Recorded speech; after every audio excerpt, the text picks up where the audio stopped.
Chapitre 1. Le mystère du 33e degré. Un voyage au cœur de la sagesse cachée. Je vais te demander quelque chose d'inhabituel. Ferme doucement les yeux, là où tu es. Respire et imagine une porte. Une porte ancienne, massive, de bois sombre. Sur le battant, gravé dans le métal, un symbole discret. Le nombre 33. Tu tends la main. Tu ne sais pas exactement ce qu'il y a derrière, mais tu sens, quelque part dans ton corps, que ce seuil n'est pas comme les autres. Ce n'est pas seulement la porte d'une salle secrète, c'est la porte d'un degré de conscience. On a beaucoup fantasmé sur le fameux 33e degré. Dans certaines traditions initiatiques, c'est le sommet d'un parcours. Dans l'imaginaire collectif, c'est un rang de pouvoir, un grade réservé à quelques élus, gardiens d'un savoir interdit. Mais et si, au-delà des mythes et des complots, le véritable 33e degré n'était pas dans un temple de pierre, mais dans ton propre esprit? Respire à nouveau, comme si, à chaque inspiration, tu montais un escalier intérieur. Une marche, puis une autre, et encore une autre. Les anciens savaient une chose que la science commence seulement à confirmer. Notre réalité extérieure est un reflet, souvent grossier, de ce qui se trame dans les profondeurs de notre cerveau, de notre système nerveux, de nos croyances. Aujourd'hui, grâce à l'IRM fonctionnel, on sait par exemple que des pensées répétées sculptent physiquement le cerveau. La neuroplasticité, démontrée par des chercheurs comme Michael Merzenich, prouve que les circuits neuronaux se réorganisent en fonction de ce que tu pratiques, de ce que tu contemples, de ce que tu oses imaginer. Alors, laisse-moi te poser une question. Et si le 33e degré, pour toi, n'était pas un rang que l'on te donne, mais un état que tu crées, pas un titre, mais un seuil où tu reprends la pleine autorité sur ton esprit, tes émotions, ta vie? Dans certaines traditions spirituelles, le nombre 33 revient comme un murmure. L'être humain possède 33 vertèbres, ou 33 segments osseux le long de la colonne, si l'on inclut les pièces fusionnées. Un axe, une échelle intérieure. Par cette colonne circule l'information, les influx nerveux, la vie électrique qui transforme une simple idée en geste, en parole, en destin. Imagine ta colonne comme un escalier d'initiation. À chaque marche, tu laisses tomber une peur, une croyance, une histoire que tu portes sans même t'en rendre compte.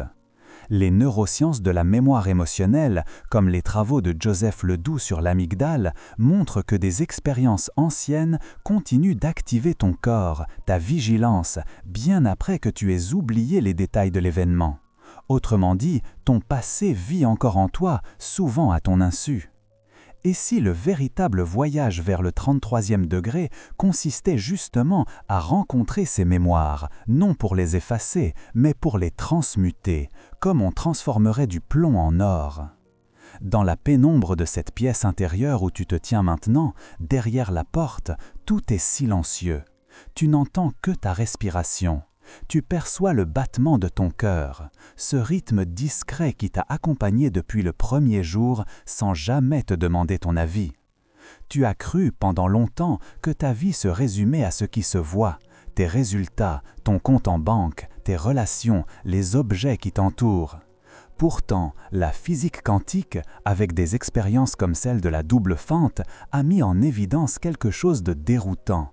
L'observateur influence le résultat. La simple attention modifie la manière dont la matière se manifeste. Bien sûr, cela ne signifie pas que tout est magique ou instantané, mais cela pointe vers un principe profond. La façon dont tu regardes le monde transforme le monde que tu vois. Alors, dis-moi, comment regardes-tu ta propre vie en ce moment précis ? Comme une succession d'obligations ou comme un laboratoire d'initiation, un long escalier vers ton propre 33e degré de conscience. Tu avances dans cette salle imaginaire et tu remarques au centre une table de pierre. Sur la surface, un seul mot, comme gravé depuis des siècles, choix. Les psychologues savent aujourd'hui que nous fonctionnons 90 à 95% du temps à partir de programmes inconscients. Des chercheurs comme Benjamin Libet ont observé que le cerveau initie certaines actions des millisecondes avant que nous ayons l'impression de décider consciemment. Cela peut être vertigineux. Sommes-nous vraiment aux commandes? Pourtant, c'est là que commence le voyage vers la sagesse cachée. Non pas en contrôlant chaque impulsion, mais en devenant témoin de ce qui se joue en toi. À partir du moment où tu vois un schéma, il n'est déjà plus totalement maître de toi. L'observation lucide est un acte de pouvoir. Tu vois, le 33e degré n'est pas un secret détenu par une élite, c'est un symbole. Le symbole du moment où tu choisis de te regarder autrement, d'examiner tes colères, tes peurs, tes envies, non comme des ennemis, mais comme des messagers. Dans l'obscurité de cette salle, une faible lumière commence à s'allumer. Elle ne vient pas du plafond, ni des murs, elle vient de toi, de cette simple intention « Je veux me connaître, vraiment ». Alors je te pose une nouvelle question, plus intime. Qu'est-ce que tu évites de regarder en toi par peur de ce que tu pourrais découvrir, et qui pourtant contient une part de ta véritable puissance? L'histoire des grandes écoles de sagesse, qu'elles soient mystiques, philosophiques ou ésotériques, pointe presque toujours vers la même direction. Connais-toi toi-même. Peu importe le costume, le rituel, le titre, sans cette confrontation honnête avec ton propre monde intérieur, les degrés, les symboles, les grades ne sont que des décorations vides. En revanche, lorsque tu commences à observer la mécanique subtile de tes pensées, de tes émotions, quelque chose change. Tu deviens un peu plus libre parce que tu ne crois plus aveuglement tout ce que ton mental raconte. En 2005, une étude par Tanya Singer et son équipe a montré que la pratique régulière de la compassion et de la méditation modifie les réseaux neuronaux associés à l'empathie et à la régulation émotionnelle. Ce n'est pas qu'une belle idée spirituelle, c'est mesurable, concret. Ton cerveau se réconfigure selon la qualité des états que tu cultives. Alors imagine, si quelques minutes d'observation consciente, répétées jour après jour, pouvaient te rapprocher de ton propre 33e degré, cette zone de toi où tu ne réagis plus seulement, mais où tu choisis, que déciderais-tu de cultiver? Tu te tiens toujours dans cette pièce symbolique. Devant toi, un escalier en colimaçon s'élève dans l'ombre. Tu ne distingues pas la dernière marche, tu ne sais pas combien de degrés il y a. Tu vois juste le début, la première marche. Et si la sagesse cachée n'était rien d'autre que cela? Oser poser le pied sur la première marche, sans garantie, avec la seule confiance que chaque degré te rapprochera un peu plus de toi-même. Ce livre, ce voyage que nous commençons ensemble, ne prétend pas te révéler des secrets de société secrète. Il vise autre chose, de bien plus intime. T'aider à visiter les pièces oubliées de ton propre temple intérieur, te rappeler que la richesse véritable commence toujours par une élévation de la conscience. Alors, avant que nous montions plus haut, prends un instant, respire et demande-toi en toute sincérité: es-tu prêt à devenir l'initié de ta propre vie, à franchir pas à pas les degrés qui te séparent encore de la version la plus lucide, la plus libre, la plus aimante de toi-même? Si la réponse est oui, même un léger oui, timide, alors le voyage vers le mystère du 33e degré peut commencer, ici, maintenant, en toi.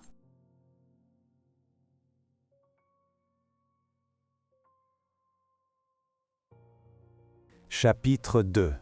Les secrets vibratoires du 33e degré. Harmonie et équilibre profond. Je vais te demander une chose. Ralentis. Encore. Un peu plus. Laisse ton respiration s'allonger doucement, comme si chaque souffle ouvrait une porte invisible, une porte vers un autre niveau de toi-même. Nous entrons maintenant dans un territoire subtil, celui des secrets vibratoires du 33e degré. là où la richesse n'est plus seulement une question de chiffres, mais une fréquence, une qualité de présence, un dialogue intime avec la vie. Imagine un immense instrument de musique, l'univers tout entier, et toi, au centre, comme une corde sensible. Chaque pensée, chaque émotion, chaque intention fait vibrer cette corde et crée un son, une signature vibratoire unique. En physique, ce n'est pas seulement une métaphore. Depuis les travaux de Max Planck et la naissance de la mécanique quantique, nous savons que tout, en profondeur, est vibration et énergie.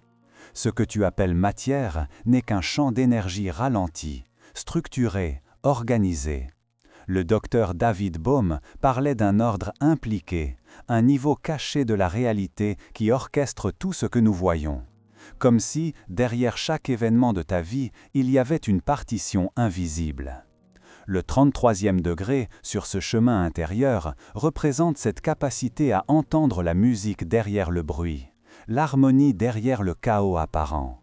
C'est là que l'abondance cesse d'être une poursuite anxieuse et devient un état de cohérence profonde. Ralentis encore et pose-toi cette question. Et si ta vraie richesse dépendait avant tout de la qualité de ta vibration intérieure, et non de ce que tu possèdes à l'extérieur, qu'est-ce que cela changerait concrètement dans la manière dont tu vis tes journées? Des chercheurs en neurocardiologie, comme ceux de l'Institute of HeartMath, ont montré que lorsque nous ressentons sincèrement de la gratitude, de l'appréciation ou de la compassion, le rythme du cœur devient cohérent. Cette cohérence cardiaque influence le cerveau, régule le système nerveux, diminue le stress, améliore la clarté mentale et change littéralement la manière dont nous percevons le monde. Quand ton cœur se met à vibrer en cohérence, c'est comme si ta fréquence globale se réaccordait. Les décisions deviennent plus fluides, les relations plus simples, le temps semble se dilater. Tu remarques des opportunités que, auparavant, tu n'ignorais, non pas parce qu'elles n'existaient pas, mais parce que ta vibration ne te permettait pas de les voir. Le 33e degré intérieur, c'est ce point où l'esprit, le cœur et le corps se mettent à résonner ensemble, comme trois cordes qui s'accordent lentement sur la même note fondamentale. Harmonie, équilibre, présence. Tu as sans doute remarqué, les jours où tu es tendu, dispersé, rempli de doutes, tout semble se coincer. Les mails restent sans réponse, les rendez-vous se décalent, les idées se brouillent. Et plus tu forces, plus ça résiste. À l'inverse, il existe ces journées étranges, presque magiques, où tout s'enchaîne avec une simplicité déconcertante. Les bonnes personnes apparaissent au bon moment, un message arrive au moment précis où tu te posais une question. Tu as de l'énergie, de l'élan, et le temps semble t'aider au lieu de te poursuivre.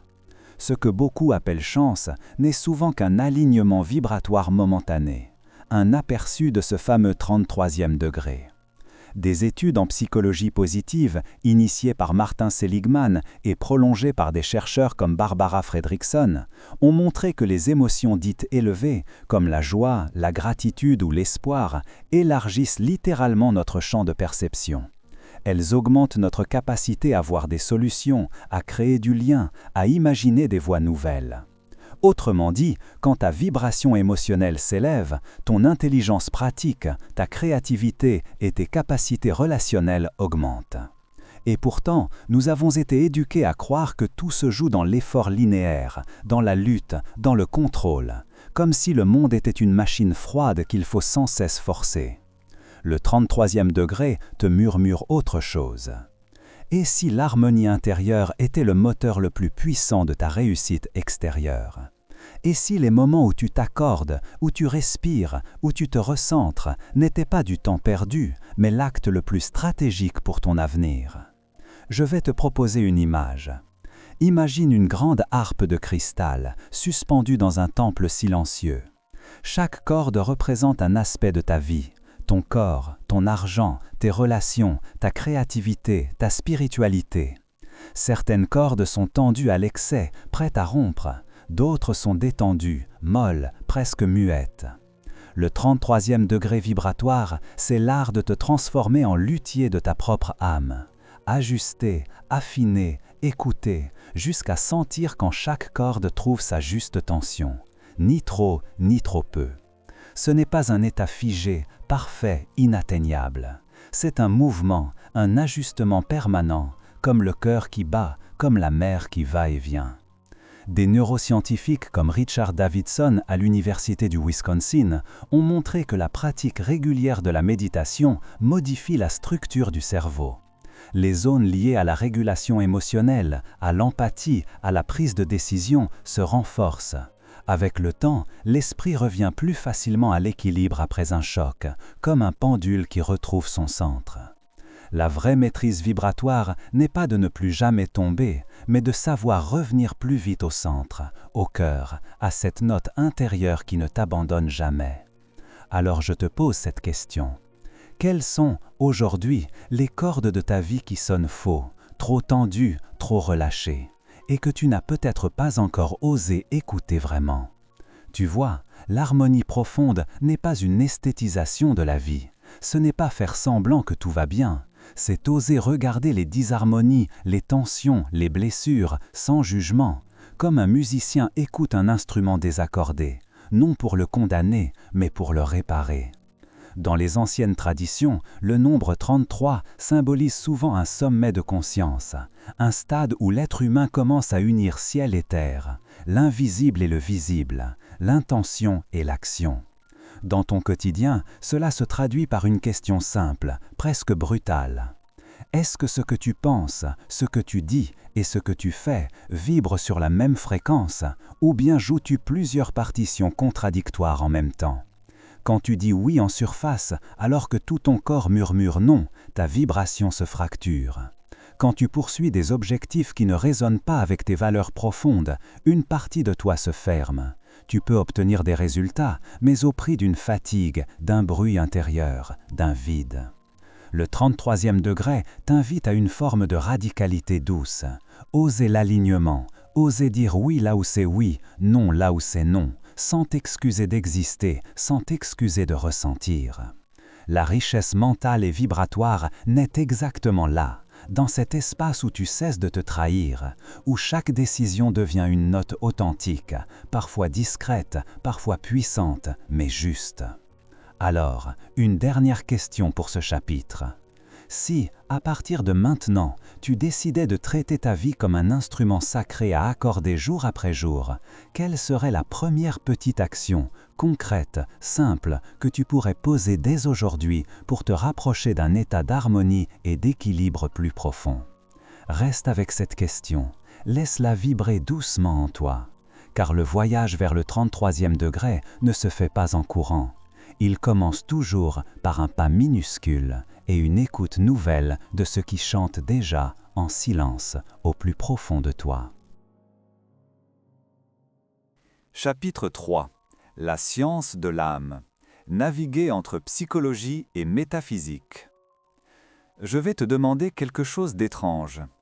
Ferme les yeux un instant si tu peux, et observe la chose la plus intime qui existe en toi, là, tout de suite.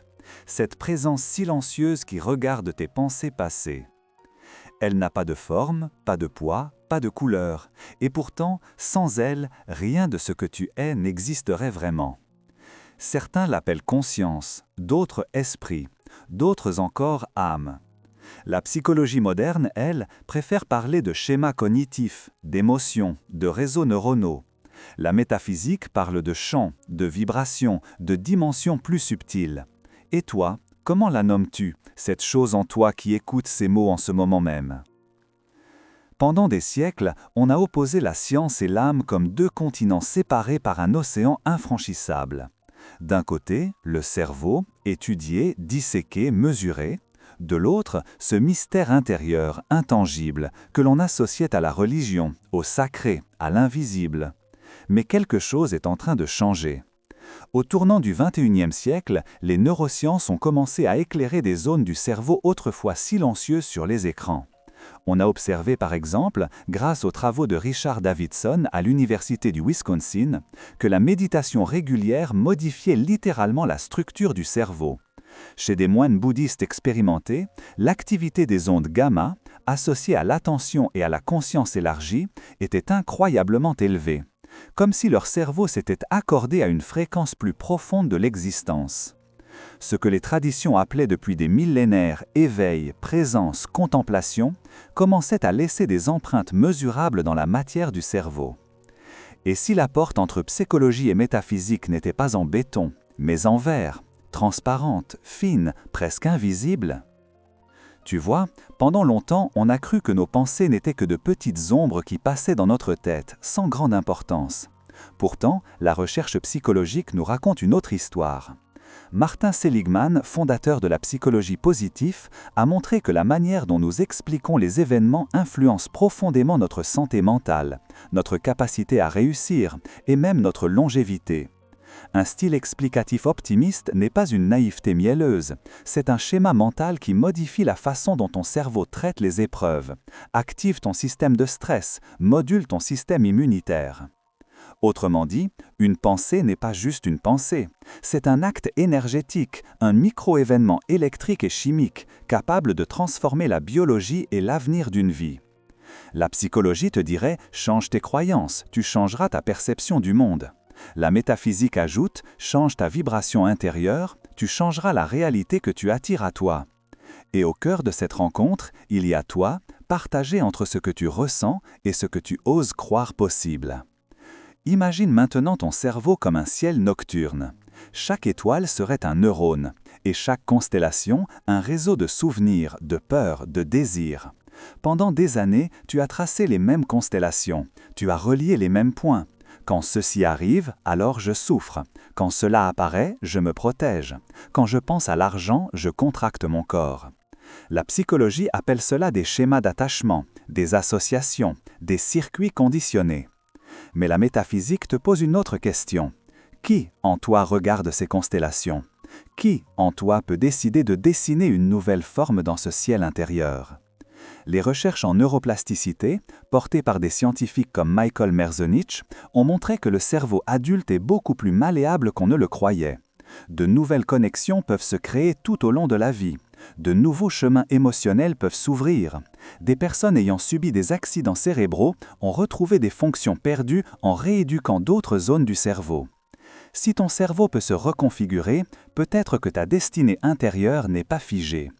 Alors je te le demande, quel chemin en toi répètes-tu encore par habitude et quel nouveau chemin refuses-tu d'ouvrir par peur de te découvrir plus grand que ce que tu crois être? La physique quantique est venue ajouter une étrange musique à ce concert. À l'échelle de l'infiniment petit, les particules se comportent comme si la réalité n'était pas un film déjà monté, mais un champ de possibles qui se condense lorsqu'il est observé. L'expérience célèbre de la double fente a montré que la lumière peut se comporter à la fois comme une onde et comme une particule, et que le simple fait de mesurer modifie le résultat. Bien sûr, il serait simpliste de dire que ta pensée crée instantanément la matière, mais il serait tout aussi naïf de croire que ta conscience est une simple spectatrice impuissante. Les métaphores quantiques nous rappellent au moins ceci. La réalité n'est peut-être pas aussi solide qu'elle en a l'air, et ton regard, ta façon d'observer ta propre vie, pourrait jouer un rôle plus profond que tu ne l'imaginais. La psychologie t'apprend à questionner tes croyances, la métaphysique t'invite à questionner la nature même du réel. Et entre les deux, ton âme cherche un langage qui lui ressemble. Aujourd'hui, nous savons grâce à des travaux de chercheurs comme Antonio Damasio que les émotions ne sont pas des obstacles irrationnels, mais des guides, des signaux essentiels à la prise de décision. Quand certaines zones émotionnelles du cerveau sont endommagées, les personnes deviennent incapables de choisir, même face à des options simples. Tes émotions ne sont pas ton ennemi, elles sont la carte sensible de ton âme dans le monde matériel. Et pourtant, combien de fois t'es-tu jugé pour ce que tu ressens? Combien de fois as-tu rangé ta tristesse dans un coin, étouffé ta colère, maquillé ta peur derrière un sourire? La psychologie propose d'accueillir, de nommer, de comprendre. La métaphysique te soufflerait peut-être ceci. Chaque émotion est une fréquence, un mouvement d'énergie. Plus tu la refuses, plus elle se fige dans ton corps et dans ta réalité. Plus tu la traverses avec conscience, plus elle se transforme en ressources, en sagesse, en force tranquille.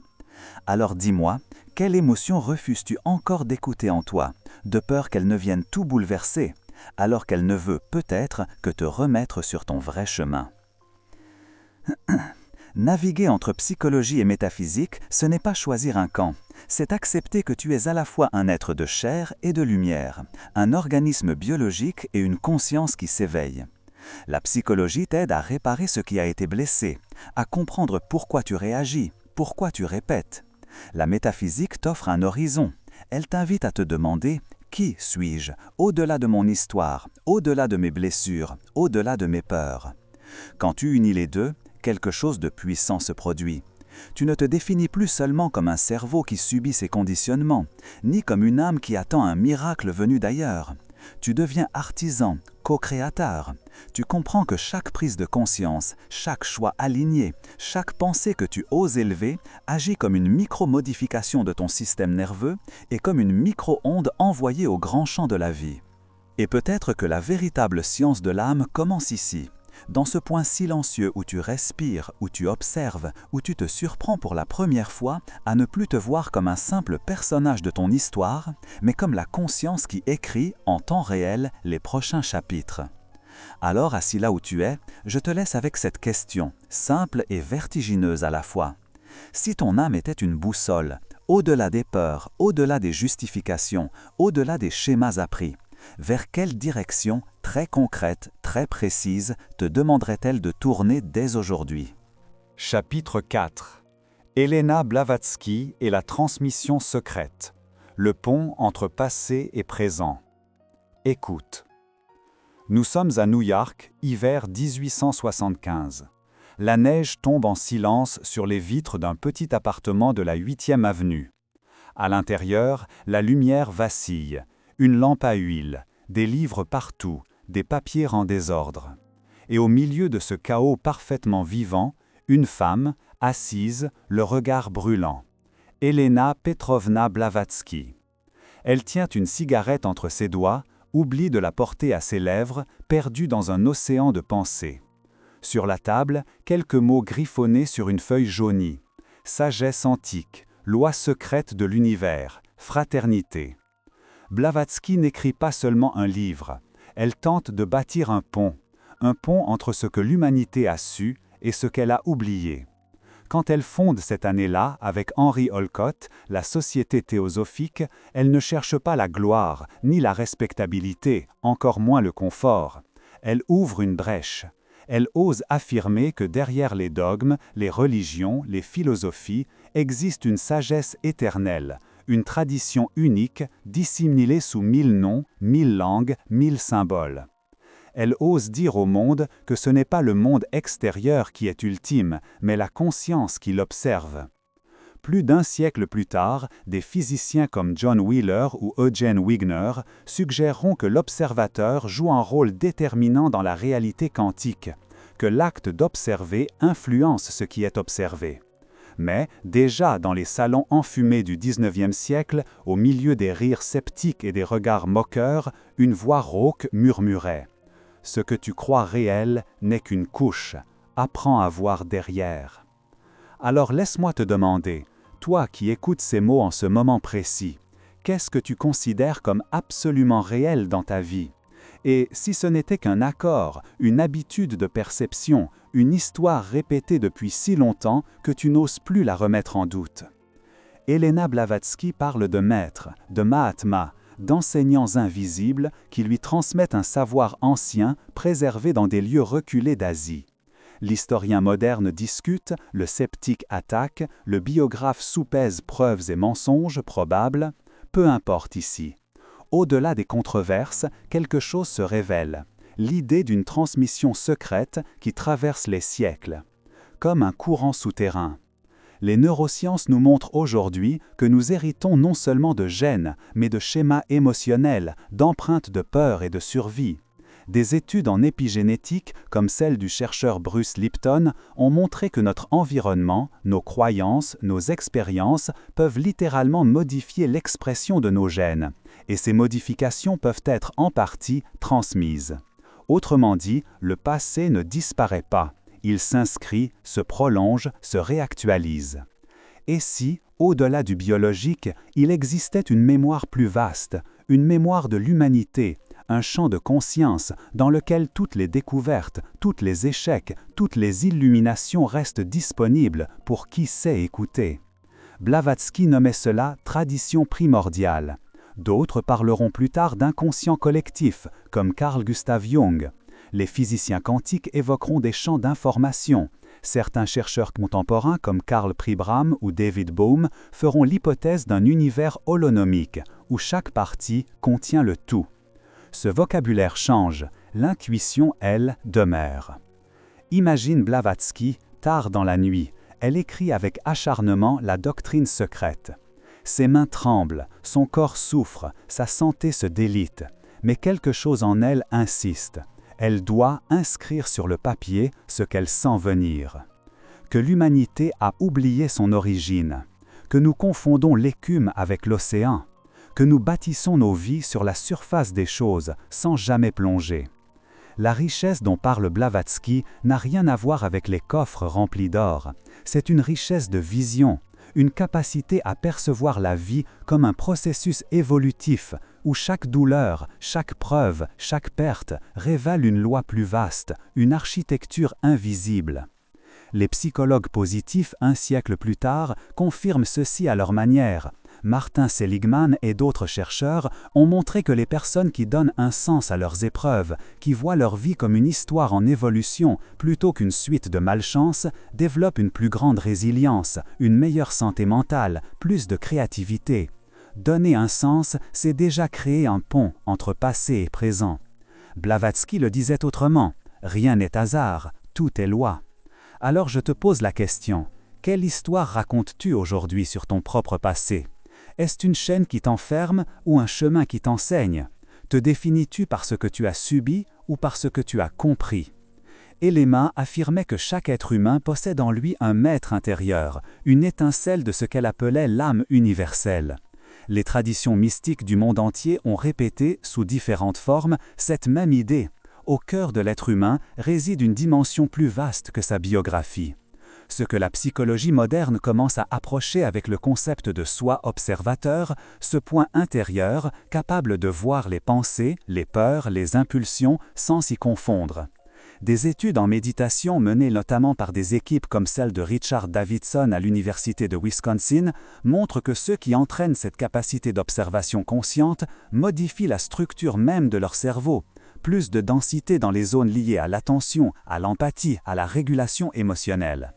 En d'autres termes, quand tu apprends à te relier à ce témoin intérieur, tu changes littéralement ta matière cérébrale, tu deviens un autre.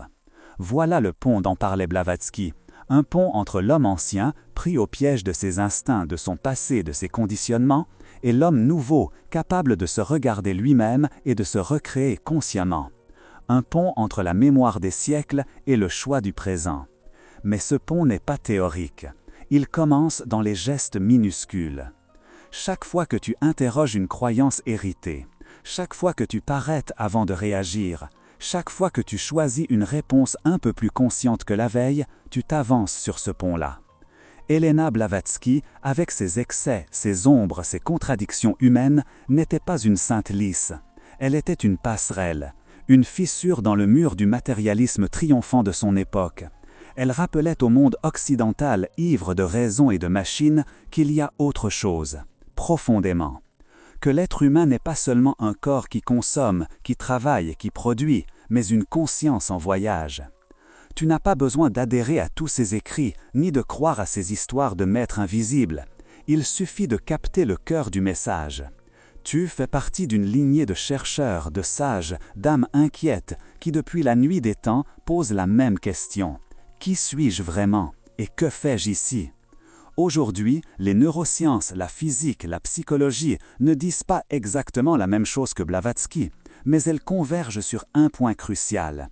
La réalité que tu vis dépend profondément de tes états internes, de ton attention, de tes significations, de tes choix. Alors, que veux-tu transmettre toi?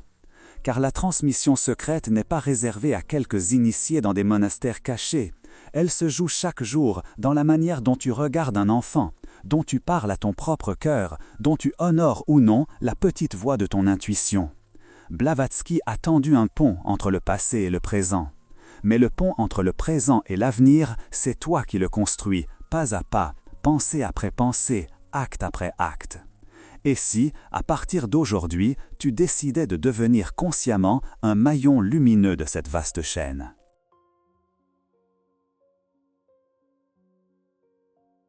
Chapitre 5. Devenir imbattable. L'alchimie du 33e degré en action. Écoute, il y a un moment dans la vie de ceux qui marchent vraiment sur le chemin de la richesse intérieure où le jeu change de nature. Ce n'est plus une question de gagner ou de perdre, mais de devenir imbattable. Imbattable ne veut pas dire que rien ne te touche, cela veut dire qu'aucun événement extérieur n'a plus le pouvoir de définir qui tu es, ni de dicter la valeur que tu t'accordes. C'est là que commence l'alchimie du 33e degré, l'art secret de transformer chaque circonstance en force, chaque échec apparent en expansion, chaque peur en carburant.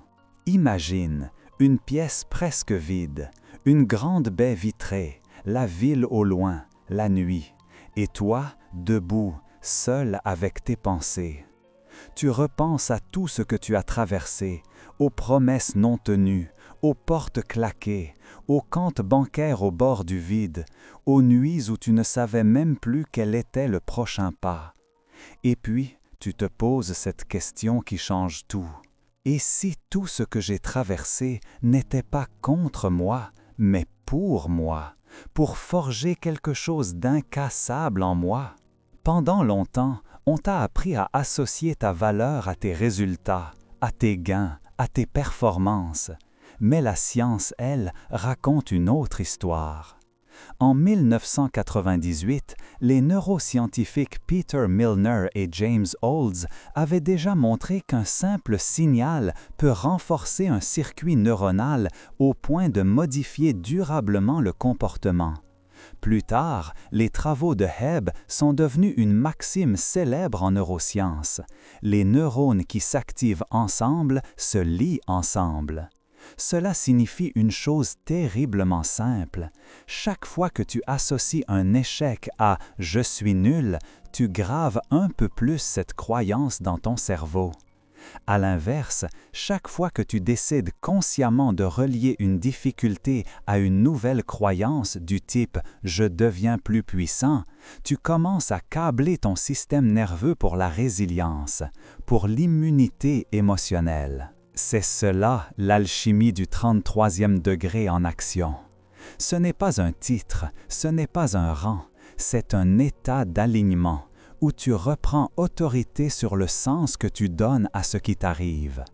Alors laisse-moi te demander, et si, à partir d'aujourd'hui, tu devenais le gardien jaloux du sens que tu donnes à chaque événement de ta vie, qu'est-ce que tu refuserais catégoriquement d'interpréter contre toi?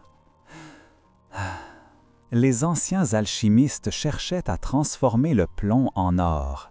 Aujourd'hui, les vrais alchimistes cherchent autre chose, transformer la peur en clarté, l'ego en conscience, la survie en création.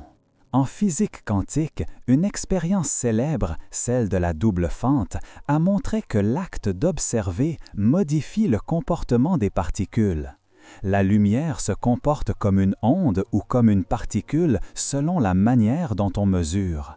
Les physiciens ont été contraints d'admettre que l'observateur n'est pas neutre, qu'il influence le résultat.